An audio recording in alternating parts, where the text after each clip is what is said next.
ए भौजी सुना तारू हो। अरे केवड़िया खोला बू कि होली में भर होली बंद रखबू। का ये देवर का कहा तानी? अरे बाप रे बाप, इतना बड़ पिचकारी ना ये दादा, हम ना डलवाई। काहे हो? अरे तने भर होली देवरों के लहरा लुटे द। आइल बाटे होली जब से मन घबराइल बा।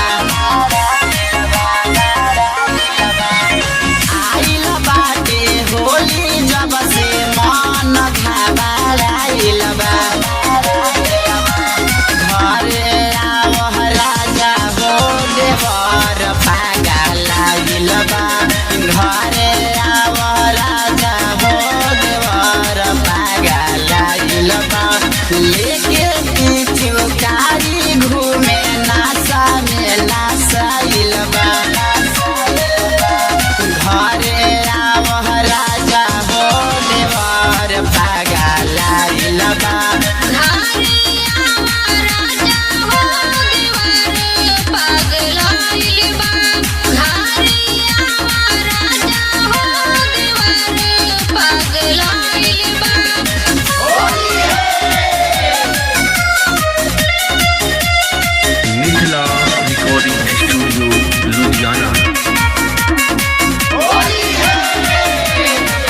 रंग डाले के फेरा में रहता हो, भोरी चोली में डालब ई कहता हो। मरबो करबे करा के बड़ा अंती करता, समझा दिए करा के। रंग डाले के फेरा में रहता हो, भोरी चोली में डालब ई कहता हो।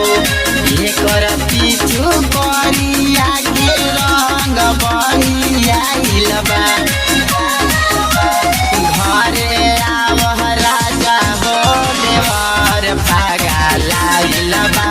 घरे आवा राजा हो देवर पागलाइल बा।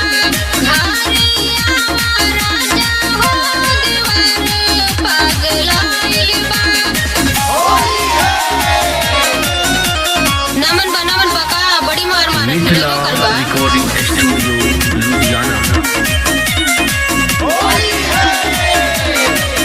आके पीछे से लटके में डालता हो, लेके रंगा गुलाल गल मालता हो।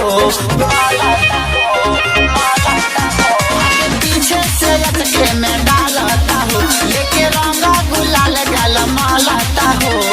गलले बाटे लहंगा भीतर मन छछनाइल बा।